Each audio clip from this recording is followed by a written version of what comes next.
Ya,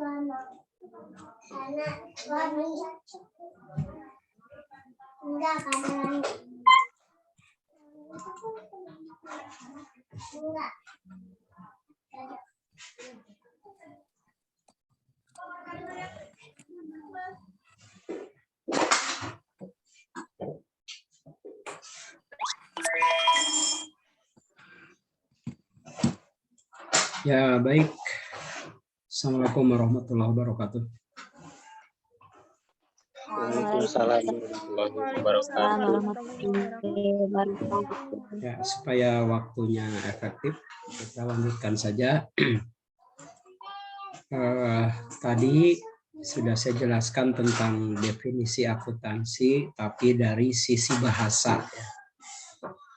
Sekali lagi dari sisi bahasa memang jarang ada yang menanyakan, tetapi penting juga diketahui karena supaya Anda paham kok tiba-tiba muncul istilah akuntansi itu bagaimana gitu ya.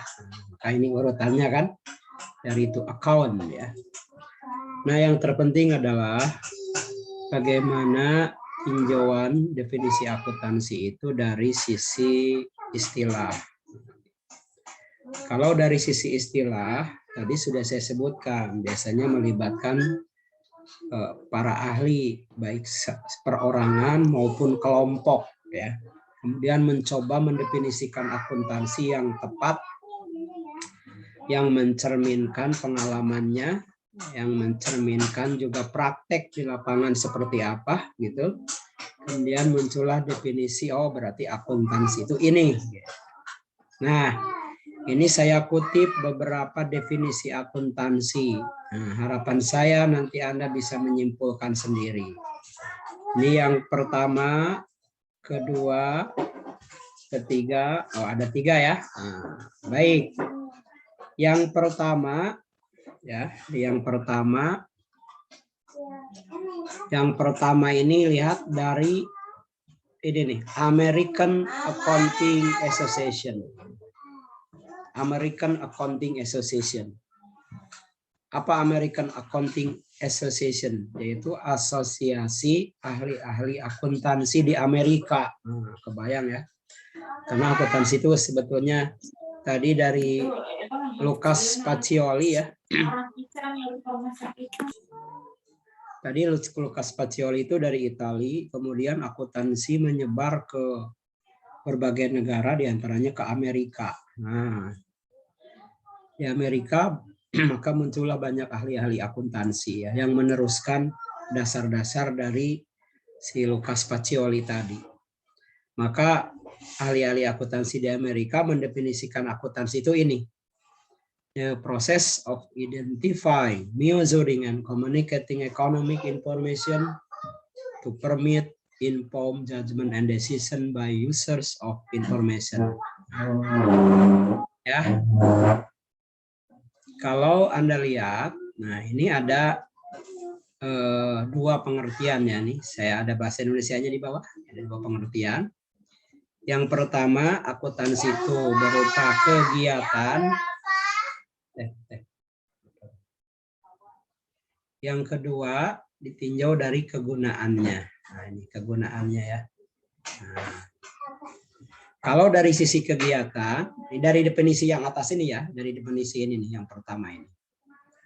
Maka kalau dari sisi kegiatan, akuntansi itu proses. Nah, proses yang terdiri dari apa? 1, identifikasi, 2, pengukuran, 3, pelaporan.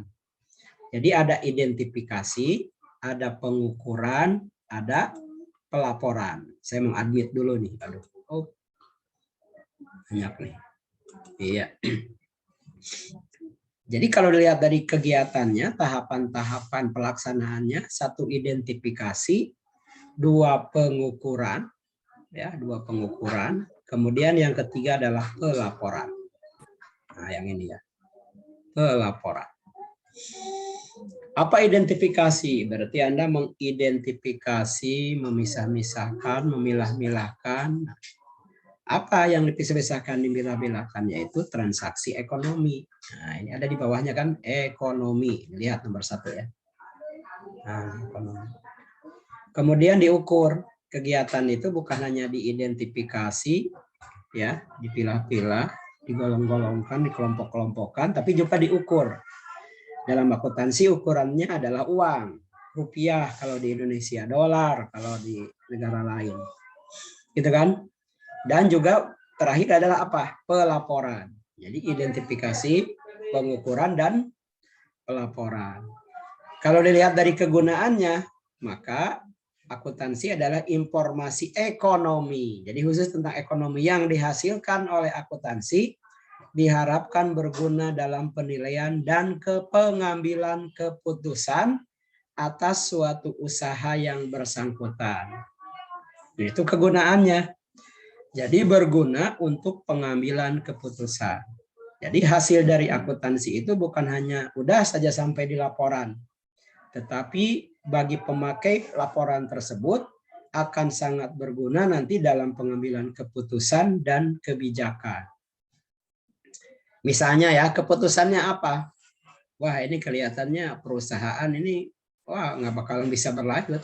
Ya udah, kita likuidasi aja, bubarkan saja, jual saja. Nah, itu kan dari hasil itu misalnya. Setelah dilihat lagi, wah ini perusahaan kita hebat ya. Modalnya terus makin bertambah, penjualan makin bagus, pendapatannya makin hebat. Nah, berarti kan kita lanjutkan nih usaha kita. Kan seperti itu keputusan-keputusan. Kita perlu mendatangkan lagi pegawai untuk meningkatkan penjualan. Nah, itulah keputusan-keputusan yang nantinya kita ambil dari hasil pelaporan akuntansi. Ya, itu definisi yang kedua. Seperti yang pertama ya. Sekarang definisi yang kedua. Sama nih dari orang Amerika ya. Karena memang akuntansi itu ya awal-awal perkembangannya itu pesatnya di Amerika ya. Di Amerika. Makanya banyak buku-buku akuntansi itu yang terbit memang dari Amerika. Seperti tadi Hong Ren tuh buku yang Anda beli. Itu orang Amerika ya, dosen di Amerika. Si Hong Ren itu tadi. Ya. Nah, American Institute of Certified Public Accountant. Oke, sebentar. Masih ada yang masuk.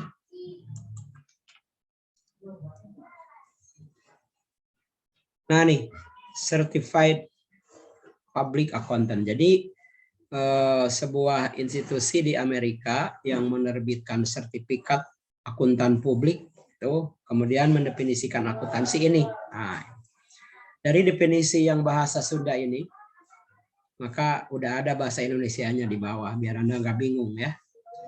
Kalau dibacakan, accounting is the art of recording, classifying, and summarizing in a significant manner and terms of money, dan seterusnya kan. Nah, dari definisi ini ada 3 aspek penting. Yang pertama sama seperti tadi, akuntansi itu suatu apa? Proses. Kalau tadi kan kegiatan ya. Kalau tadi kan identifikasi, pengukuran, dan pelaporan. Ini juga sama, pencatatan, penggolongan, dan peringkasan. Peringkasan itu kan laporan. Penggolongan bisa identifikasi. Ya kan? Sama aja sebetulnya. Yang kedua apa? Akuntansi memproses transaksi keuangan dengan cara yang mempunyai pola tertentu. Jadi ada cara-caranya. Bukan hanya mencatat, begitu kan? Ya. Jadi bukan hanya di sini mencatat, menggolongkan, meringkas. Tetapi cara mencatat, cara menggolongkan, cara meringkas itu mempunyai pola, mempunyai aturan-aturan tertentu. Jadi tidak sembarangan gitu. Ya. Nah, jadi karena mempunyai pola, mempunyai aturan, maka bisa kita pelajari. Itulah kenapa Anda belajar akuntansi. Karena tidak mungkin yang Anda pelajari itu tidak mempunyai pola, tidak mempunyai prosedur. Kalau tidak mempunyai pola, tidak mempunyai prosedur, ngapain kita pelajari? Begitu kan? Yang ketiga apa? Nah, ini yang ketiga. Akuntansi tidak sekedar proses mencatat, menggolongkan, meringkas, tetapi apa? Menafsirkan. Tadi sudah sama dengan yang tadi. Mengambil keputusan, kebijakan tadi kan ya. Oke, jadi sama kan seperti itu. Jadi dari beberapa definisi itu kemudian nanti Anda bisa menyimpulkan. Jadi jangan hanya menjawab itu akuntansi. Lah pokoknya mah akuntansi itu nyatet. Nah, masa jawabannya begitu? Apa itu akuntansi? Pokoknya mah akuntansi mah duit. Nah, masa begitu jawabannya? Ya, oke. Definisi yang ketiga nanti Anda pelajari karena sudah ada juga bahasa Indonesianya di bawah dan bahasa Indonesianya juga sudah disederhanakan ya. Oke, itulah definisi akuntansi. Kalau tidak ada pertanyaan, saya lanjutkan sekarang. Pertanyaan selanjutnya adalah sebetulnya siapa saja sih yang memerlukan akuntansi itu sehingga akuntansi ini diperlukan. Memang siapa saja, begitu kan? Nah, maka di sini kalau dilihat dari siapa yang memerlukan akuntansi, ya, maka dibagi dua. Yang pertama eksternal, yang kedua apa? Internal. Eksternal itu apa? Atau kita bahas dulu yang internal ya. Yang internal ini adalah pihak yang ada di dalam sebuah perusahaan. Di dalam perusahaan. Ya, jadi yang ada di dalam perusahaan ini sangat berkepentingan terhadap hasil akuntansi. Siapa? Manajer puncak. Nah ini. Direktur utama. Makanya seorang direktur perusahaan harus ngerti akuntansi. Bukan harus jago akuntansi, yang jago akuntansi orang akuntansinya. Tapi direktur suatu perusahaan tentu harus paham akuntansi. Karena susah kalau dia nggak ngerti akuntansi. Gitu kan? Paling tidak mengerti. Kemudian siapa lagi? Bukan hanya tadi pimpinan puncak ya. Bukan hanya direktur, tapi juga siapa? Manajer divisi. Kepala bidang, kepala bagian gitu ya. Oke, kemudian yang ketiga ya termasuk juga di dalamnya siapa? Staf akuntansi. Pastilah ini kan staf akuntansi. Memerlukan. Dan yang siapa lagi? Karyawan. Karyawan juga memerlukan informasi akuntansi. Karyawan yang mengerti informasi akuntansi tentu akan berbeda dengan yang tidak paham akuntansi. Ya, itulah pihak-pihak internal. Yang berikutnya pihak siapa? Eksternal. Pihak eksternal itu pihak yang ada di luar perusahaan, ya. Pihak yang ada di luar perusahaan. Siapa yang di luar perusahaan? Investor. Ya, investor itu adalah orang yang punya duit yang menanamkan modalnya di perusahaan. Investor yang baik dia akan memahami akuntansi. Karena dia akan mengambil keputusan ketika sudah melihat laporan akuntansi. Saya menanamkan uang tidak? Nah, kan gitu. Siapa lagi? Kreditor. Kreditor siapa? Kreditor kan yang memberikan pinjaman, ya kan? Misalnya perbankan begitu. Ya. Nah, itu juga dia penting. Sekarang coba kalau saya tanya, apakah kalau perusahaan pinjam uang ke bank, dia akan begitu saja memberikan pinjaman? Kan tidak mungkin ya. Pasti bank minta laporan keuangan. Biasanya bank kalau perusahaan pinjam uang ke bank, kalau perusahaan kan pinjam bukan 10 juta, 20 juta ya, tapi 10 miliar, 20 miliar begitu. Apakah perusahaan pinjam langsung dikasih? Tentu tidak kan.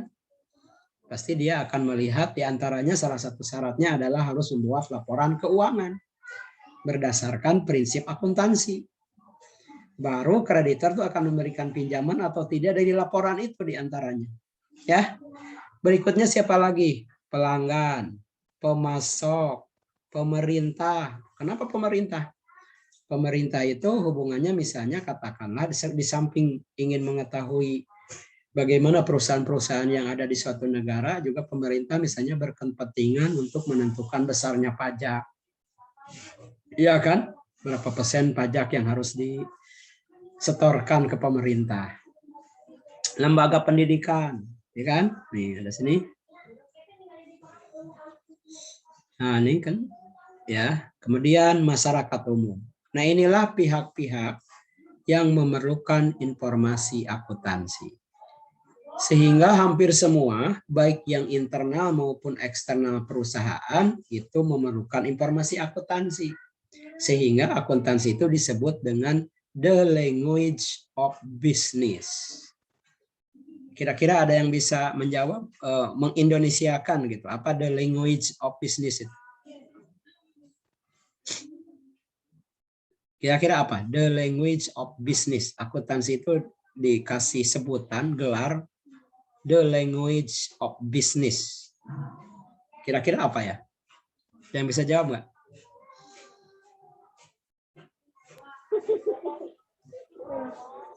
The language of business.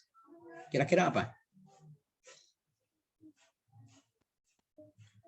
Bahasa bisnis. Bahasa bisnis. Iya, bahasa dunia usaha. Bayangkan, di dunia usaha itu ada bahasanya. Apa bahasanya? Yaitu akuntansi. Jadi bahasa dunia usaha, bahasa bisnis itu bukan bahasa Inggris. Bukan matematika, bukan statistik, bukan manajemen. Bahasa bisnis adalah akuntansi. Oleh karena itu, Anda tidak salah memilih akuntansi. Karena akuntansi ini adalah bahasa apa? Bisnis. Kan kebayang ya, kalau Anda, saya tidak punya bahasa begitu. Ya, bahasanya tidak nyambung. Yang saya sampaikan kepada Anda bahasanya tidak nyambung. Saya ngomong apa, Anda tidak paham. Susah. Nah, di dunia usaha, di dunia bisnis, bahasanya itu adalah akuntansi. Bukan manajemen, bukan ekonomi, bukan matematik gitu ya. Tapi akuntansi. Oke, lanjutkan. Ini sama ya, pemakai informasi akuntansi, cuma pakai istilah ini nih, istilah asing ya. Ada internal users, pemakai internal, dan ada external users, pemakai eksternal. Sama. Ini sama.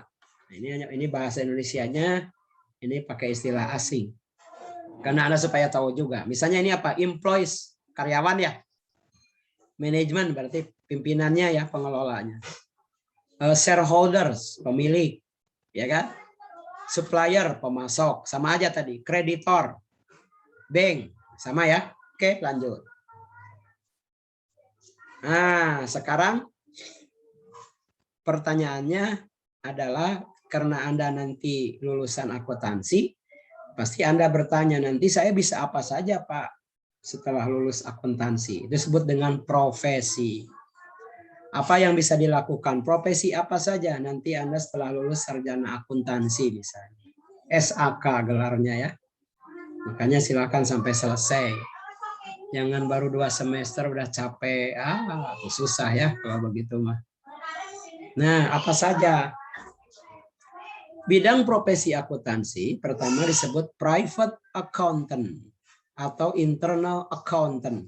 Siapa itu? Private accountant itu ahli akuntansi yang bekerja di sebuah perusahaan. Namanya private accountant.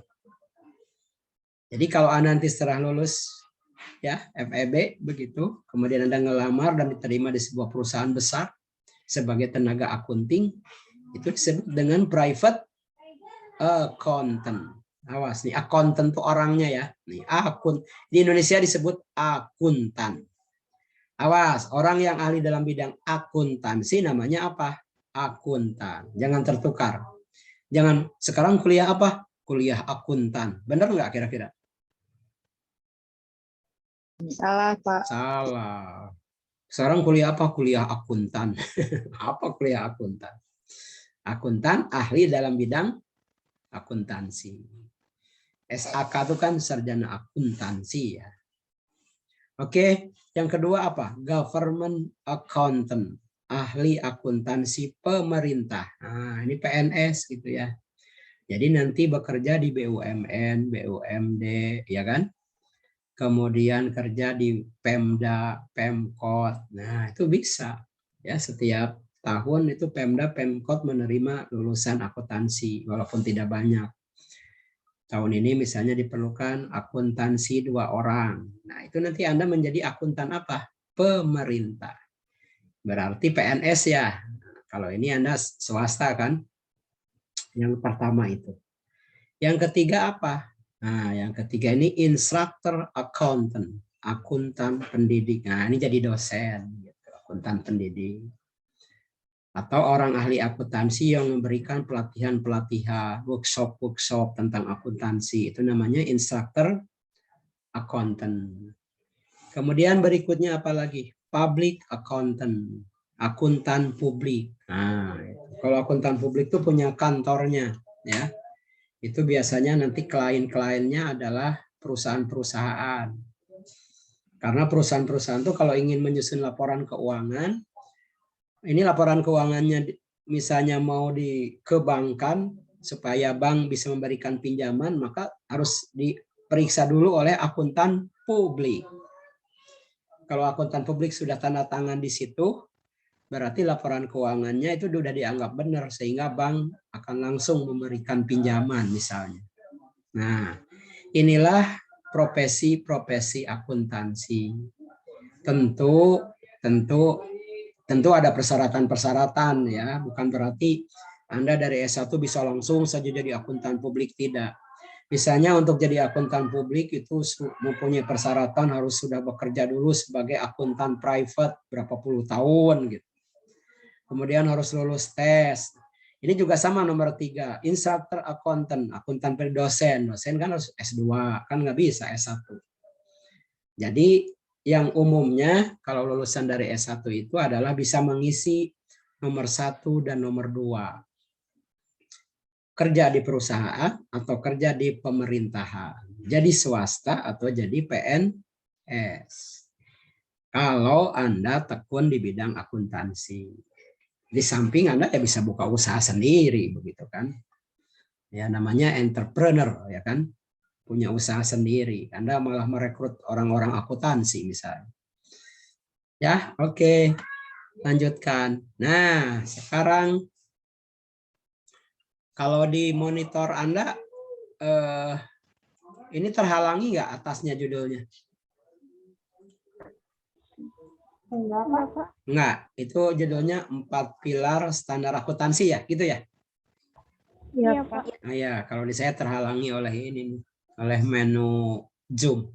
Oke, 4 pilar standar akuntansi. Nah, di Indonesia, nah kan di Indonesia ternyata untuk menerapkan akuntansi itu ada ketentuan-ketentuannya, ada standar-standarnya. Nah, kenapa standar ini penting? Supaya setiap perusahaan itu nanti seragam. Aturan ini penting supaya ada patokan setiap perusahaan itu jelas begitu. Sehingga nanti kalau ada keseragaman, orang-orang yang berkepentingan terhadap akuntansi itu menjadi mudah. Di sini baru 4 pilar, padahal sudah ada 6 pilar. Ini karena saya membuat ini kan sudah beberapa tahun yang lalu ya. Nih kalau tidak salah ini tambah 2 ya. Oke, yang pertama standar akuntansi keuangan. Nah, yang kedua standar akuntansi etap. Setiap standar itu bisa digunakan untuk perusahaan-perusahaan tertentu. Yang ketiga standar akuntansi syariah. Yang keempat standar akuntansi pemerintahan. Jadi ada standar-standarnya. Jadi nggak sembarangan. Jadi nanti kalau Anda bekerja di pemerintahan, maka yang digunakan adalah standar akuntansi pemerintahan. Kalau nanti Anda kerja di perusahaan besar, namanya standar akuntansi keuangan. Yang keempat, standar EMKM. Nah, ini belum saya tulis nih. Jadi ada berapa? 5 ya. Yang kelima apa? Standar EMKM. Ekonomi mikro kecil, entitas mikro kecil menengah. Ya. Baik.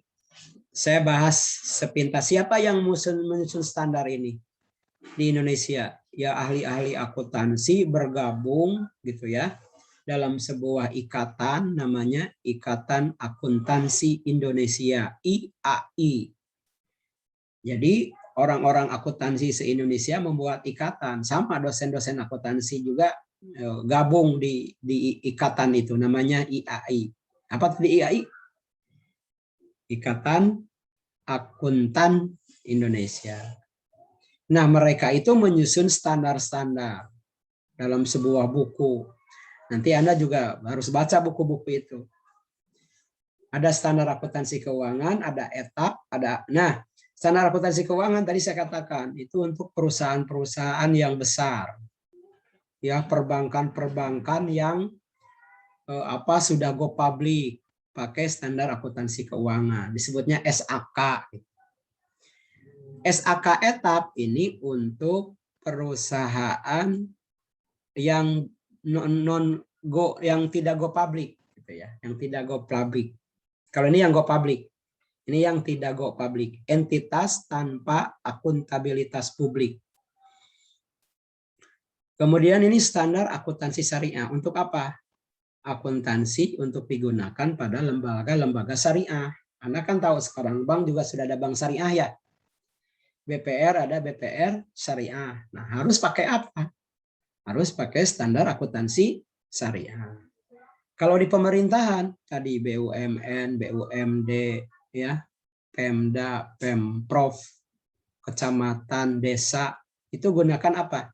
Standar akuntansi pemerintahan. Tadi yang terakhir saya sebutkan standar EMKM, ekonomi mikro kecil menengah. Nah, kalau perusahaan yang kecil-kecil bisa menggunakan standar EMKM. Begitu. Ya, oke. Lanjutkan. Kalau tiba-tiba mati, berarti udah beres ya. Ini udah saya jelaskan barusan. Ya. Nah, sekarang ini saya ini aja poin-poin pentingnya saja. Tadi udah dijelaskan juga. Mengapa harus ada standar kayak tadi itu?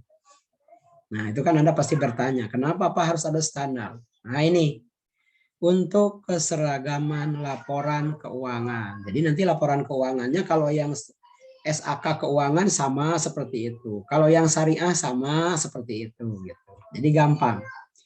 Keseragaman laporan keuangan. Yang kedua, memudahkan menyusun laporan keuangan. Ketiga, memudahkan auditor. Auditor itu apa? Pemeriksa ya. Nah, oke, tinggal baca saja. Lanjut.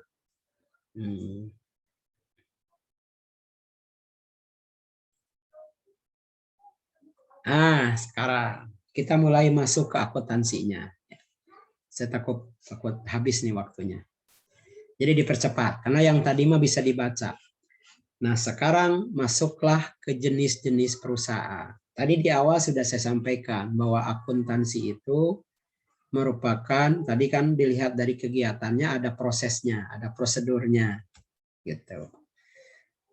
Apa yang dicatat adalah transaksi usaha. Ya, yang dicatat adalah transaksi usaha. Maka harus tahu jenis-jenis perusahaan. Nah, kalau dikelompokkan, maka jenis perusahaan itu sebetulnya 3 ya kalau mau dibeda-bedakan. Yang pertama disebut perusahaan apa? Jasa. Ya kan? Anda pasti tahu perusahaan jasa apa misalnya. Tuh, laundry, salon, tukang jahit, ya kan? Termasuk apalagi perusahaan angkutan, taksi, penerbangan, rumah sakit, hotel. Nah, itu perusahaan apa? Jasa. Ya kan? Ciri perusahaan jasa apa? Yang memberikan jasa. Tidak berupa barang tapi jasa. Pendidikan, ya, universitas itu juga perusahaan apa? Jasa. Anda kan tidak membeli apa-apa kan ke UMB, ke FEB itu. Tapi Anda membeli jasa dosen. Membeli jasa pelayanan kampus. Yang kedua apa? Perusahaan dagang. Kalau perusahaan dagang berarti ada barang yang diperjualbelikan. Jadi perusahaan dagang di sini dari mulai perusahaan kecil, perusahaan dagang kecil sampai perusahaan dagang yang besar, ya, sampai ke Matahari, misalnya kan Jogja, ada Carrefour, wah itu kan perusahaan dagang. Dari mulai jajanan, nah, perusahaan dagang, toko, warung. Kemudian yang ketiga ada perusahaan manufaktur. Jadi ada jasa, ada dagang, ada manufaktur. Manufaktur itu apa? Anda sering nyebutnya pabrik. Kerja di mana? Di pabrik. Manufaktur, pabrik. Ciri dari manufaktur apa? Manufaktur itu bukan hanya menjual, membeli, tapi juga memproses barang. Ya kan? Ada produksinya ya. Sekarang kalau saya tanya perusahaan dagang ada produksinya enggak? Perusahaan dagang ada produksinya enggak? Enggak ada, membeli dan membeli dan menjual. Nah, kalau manufaktur, misalnya yang dibeli adalah kapas, yang dijual kain. Iya kan? Begitu kan? Yang dibeli cengkih, yang dijual rokok misalnya. Ya. Oke, jadi Anda bisa membedakan ada jasa, ada dagang, ada apa? Manufaktur. Nah, Anda di semester 1 ini mudah-mudahan selesai, kita akan membukukan transaksi baik di perusahaan jasa maupun perusahaan dagang. Jadi Anda semester 1 saja Anda sudah bisa membukukan perusahaan jasa dan dagang. Nah, dari mulai awal sampai akhir menyusun laporan keuangan. Jadi kalau Anda tekun kuliahnya dan kuliah ini berjalan lancar, maka lulus semester 1 saja Anda sudah bisa membukukan perusahaan jasa, bisa membukukan perusahaan dagang. Begitu. Ini kalau jenis perusahaan. Kalau dilihat dari bentuknya, ini ada suara yang bocor ya. Sebentar. Kalau dilihat bentuknya, perusahaan itu ada perseorangan, ada perseroan, ada perseroan terbatas, ada koperasi. Nah, ini mah dilihat dari apa? Bentuk. Kalau ini dari apa tadi? Jenis. Beda ya? Nah, perusahaan perseorangan berarti perusahaan yang biasanya dimiliki oleh perorangan. Dia bisa jasa, bisa dagang, bisa manufaktur. Jadi perusahaan perorangan ini, gitu ya, dia bisa tiga-tiga ini.